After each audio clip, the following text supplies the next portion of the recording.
bem-vindos ao canal JCS Conteúdo Jurídico. Meu nome é Júnior, sou advogado e hoje nós vamos tratar da imunidade tributária, dando continuidade à nossa matéria de direito tributário. As imunidades tributárias estão previstas no artigo 150 da Constituição. As imunidades, elas tratam dos casos onde os entes e outras pessoas jurídicas podem ou não serem tributadas. Primeiramente, devemos frisar que existe a imunidade genérica, que alcança somente os impostos, não alcança taxas e outras contribuições, por exemplo, contribuições de melhorias. O artigo 150, inciso 6º, alineado da Constituição, trata da imunidade recíproca. O que seria a imunidade recíproca? A imunidade recíproca é chamada assim porque envolve os entes da federação, o Estado, o município, Distrito Federal e a própria União. A imunidade recíproca está fundamentada em uma interpretação teleológica, finalística, ou seja, ela visa o estabelecimento e a preservação do Pacto Federativo, que é considerado pelo direito constitucional como cláusula pétrea prevista no artigo 60, parágrafo 4º, inciso 1º. Verifica-se que a imunidade recíproca não se estenderia a todos os impostos, mas somente aqueles relativos ao patrimônio, renda e serviço, ou seja, não se estende a todos os impostos que nós temos a imunidade tributária prevista nesse artigo 150. Então, o que nós podemos dizer, o que seria o patrimônio? Para este caso, o patrimônio é um conjunto de bens do sujeito passivo. Assim, os impostos que incidem sobre o patrimônio seriam ITR, IPTU, IPVA, ITD, ITBI e o IGF. Contudo, o IGF seria o Imposto sobre Grandes Fortunas. Esse ainda não foi criado no nosso processo legislativo, dentro do processo legislativo brasileiro, Ele ainda não foi criado. Como a reforma tributária, ele deveria ser criado, que seria um imposto bem relevante para o Brasil, tendo em vista que nós possuímos uma parcela da sociedade com grande patrimônio que não é totalmente tributado como deveria ser, E quanto à renda? Esta é considerada toda receita originária ou derivada arrecadada pelos entes federativos, a que abrange o imposto de renda nesse caso, Porque o imposto de renda, ele tributa todo tipo de renda adquirida, independentemente de onde que ela veio. E por fim, os serviços. Sobre os serviços incidiria o ISS. Assim, como foi dito, através de uma interpretação literal, entenderíamos que a imunidade em tela não alcança os impostos classificados pelo CTN, como incidentes sobre a produção e a circulação de riquezas, como é o caso do IPI, do IOF e do ICMS. Contudo, em relação ao IOF, o STF posicionou-se pela imunidade do referido imposto sobre os investimentos e aplicações financeiras dos entes políticos. Ou seja, quando o ente político federado ele utiliza o patrimônio que ele tem para investir na Bolsa de Valores ou investir em qualquer outro tipo de investimento, por exemplo, Tesouro Nacional, esses valores eles não são tributados porque ele está investindo para poder reutilizar ele na máquina administrativa do próprio ente, O STF entende também que a imunidade recíproca somente é aplicável aos impostos, não alcançando as taxas. Ressalta-se que, em relação à contribuição de melhoria, vimos que não se pode cobrá-las dos entes federados porque só incide sobre os imóveis de propriedade privada, ou seja, não há contribuição de melhoria para o patrimônio público, E a taxa também não é imposto. Ela é um tributo diferente. Vamos analisar quem é o contribuinte, quem é o contribuinte de fato e quem que é o contribuinte de direito. O contribuinte de direito é aquele que é por lei, tem o dever de pagar o tributo.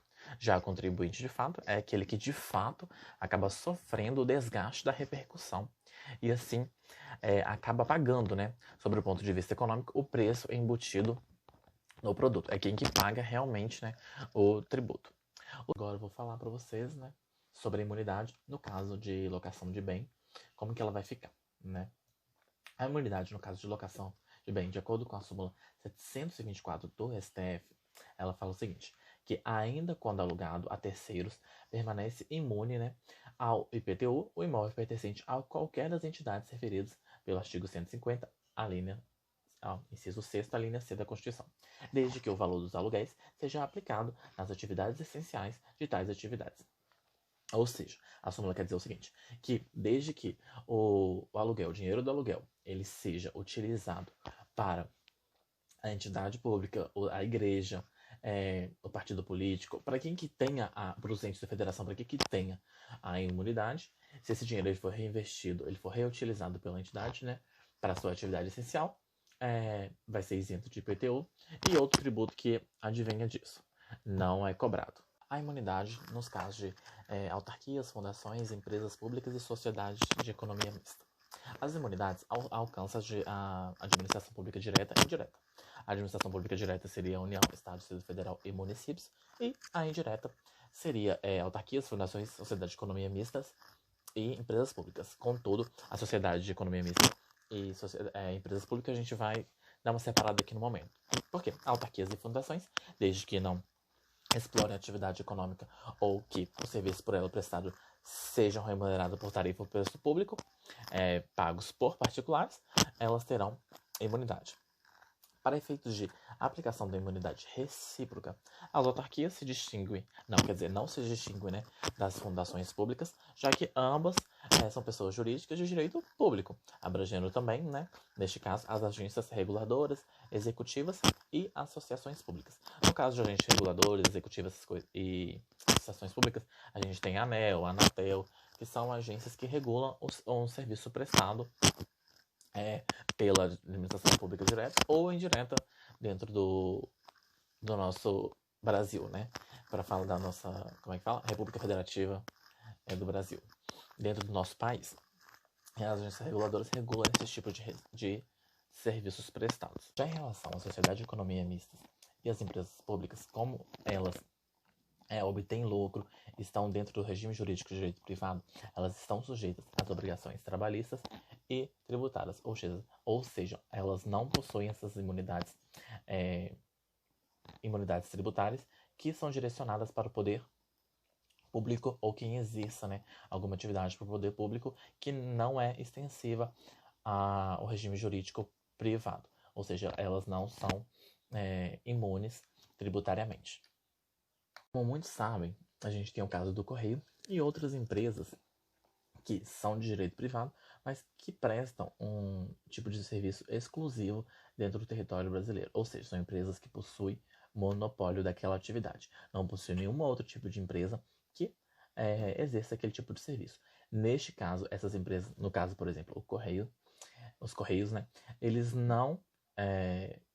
eles possuem, na verdade, né, a imunidade tributária de acordo com o STF, por exercer uma atividade que é monopólio né, e que executa os serviços públicos essenciais de prestação obrigatória e exclusiva do Estado. Aí, nesse caso, eles têm imunidade tributária, pois eles se aproximam mais de autarquia do que uma empresa pública a uma empresa privada. A imunidade dos templos de qualquer culto. Essa imunidade, também chamada de imunidade religiosa, está prevista no artigo 150, inciso 6º, a linha B da Constituição Federal e tem como fundamento o artigo 5º, inciso 6º da própria Constituição, pois tutela a liberdade de culto e de fé e de igualdade entre os cultos, já que o Brasil, né, é um Estado considerado laico. Neste caso, essa imunidade tributária de templos e cultos, ela abarca não somente, né, a edificação, mas também, de acordo com o STF, tudo que é utilizado. Ou seja, os CDs, artigos, ou em cantinas, o estacionamento, desde que aquele valor que é arrecadado ele seja direcionado para a própria igreja. Ou seja, nesse caso também não incide IPTU, não incide TBI para transmissão, para aluguel, se a igreja alugar aquele estacionamento, aquele espaço, né, para uma empresa fazer de estacionamento, aquele dinheiro ele for arrecadado para a própria igreja, ela não tem essa incidência de nenhum tipo de tributo, desde que o dinheiro ele seja voltado para dentro da igreja. Ou seja, essa imunidade tributária ela não abarca somente a edificação. Desta forma, a imunidade religiosa, né, dos cultos, ela se estende, então, não somente à igreja, no sentido estrito, mas sim no sentido mais amplo da palavra. Ou seja, ela abarca muito mais outras coisas.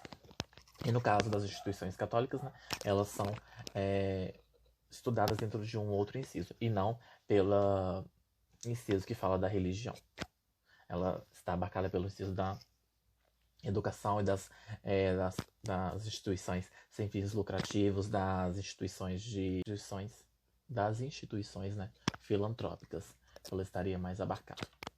Imunidade quanto aos partidos políticos. Esta imunidade, né, ela visa assegurar a autenticidade do regime representativo de democracia, ou seja, a liberdade política, prevista no artigo 1º, inciso 5º da Constituição, né, que fala do pluralismo político.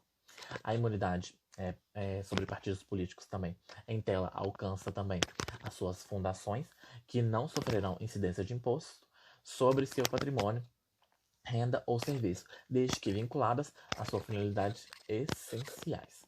Quanto às entidades sindicais, a hipótese ela não abrange essas entidades patronais, mas apenas as entidades sindicais, confederações, federações e centrais sindicais dos trabalhadores, em razão da condição de hipossuficiência do trabalhador prevista no artigo 6º da Constituição. Essa imunidade tem por fim preservar a liberdade de associação sindical, conforme prevê o artigo 8º da Constituição. Quanto às instituições de educação, como eu havia falado em cima, são elas pautadas no objetivo de propagação de educação e do ensino, conforme prevê o artigo 205 e seguintes da Constituição. A imunidade envolve desde escolas até universidades, passando também pela educação no sentido amplo, envolvendo bibliotecas e teatros. A imunidade tributária, né, quanto às entidades de assistência social. Existe que tais entidades não tenham fins lucrativos, além da obrigatoriedade de ter que cumprir os outros requisitos previstos no artigo 14 do TTM. Essa imunidade ela carece de alguns comentários especiais. O primeiro é quanto à expressão sem fins lucrativos, ou seja, não quer dizer que aquela instituição não pode ter lucro. O que não pode acontecer é a distribuição desse lucro em dividendos. O que pode ser feito é esse lucro ele ser pago aos funcionários por remuneração. Não pode haver essa distribuição. E isso não impede que elas cobrem matrículas, outros serviços que ela preste, ou serviços que elas prestem. E isso também não impede que elas tenham um superávit, ou seja, que tenha como é que fala? Um ganho de patrimônio muito grande, desde que elas não façam essa retirada por prolabore, né? E nem por dividendos. Ela não pode distribuir esse lucro. O que ela pode fazer é pagar seus funcionários por remuneração e nunca dividir esse lucro. Continuarmos com a explicação das imunidades tributárias. Dá uma paradinha, deixa o like, se inscreve no canal, deixa comentário, ative o sininho para receber novas notificações, acompanhe nossas redes sociais para saber tudo que vai acontecer nos próximos vídeos. Assista a playlist, né, com os vídeos anteriores para ter maior compreensão, né, da matéria, e bora lá dar uma continuidade na aula. A unidade sobre livros, ela abarca os seguintes assuntos: livros, periódicos, né, e o papel. Contudo, ela não abarca o maquinário que faz o livro, a tinta e as máquinas de impressão, a editora, a capa dura, só um papel específico para a impressão dos livros. Outra coisa muito importante, de acordo com o STF, os e-books, né, feito exclusivamente para leitura, por exemplo, o Paperwhite da Amazon, ele é imune tributariamente porque ele é exclusivo para leitura. Porque você não pode, de acordo com o STF, fazer uma leitura literal do que é livro na Constituição, porque senão você estaria, né, restringindo a liberdade de pensamento, de cultura e liberdade de expressão. Você estaria restringindo esse alcance. Por isso houve essa extensão para poder adicionar os e-books, os CDs que tenham essas informações. Contudo, se for um panfleto com uma propaganda, nesse caso, ele não abarca. Contudo, se essa propaganda, por exemplo, estiver dentro do jornal, ela será imune. Ou seja, é só jornal, livro ou periódico. Se for um classificado ou algo que esteja vendendo ou fazendo qualquer tipo de propaganda, ele não é abarcado pela imunidade se ele estiver sozinho. Salvo se ele estiver dentro de um jornal, uma revista que esteja propagando a cultura. Essa imunidade tem a finalidade de assegurar a liberdade de expressão do pensamento, a difusão da informação, da cultura e também da liberdade de imprensa. Por isso que ela possui a imunidade subjetiva. Objetiva e não subjetiva. Nesse sentido, a renda obtida, né, como eu falei, pela editora, ela é tributária. Ela não possui imunidade, porque a imunidade, se fosse para editora, seria uma imunidade subjetiva e não objetiva. Incidiria nesses casos, né, o imposto sobre a renda. Contudo, os tributos que incidam sobre o livro não incidirão, ou seja, a imunidade objetiva. Por fim, vamos falar da imunidade dos fonogramas e dos videogramas musicais.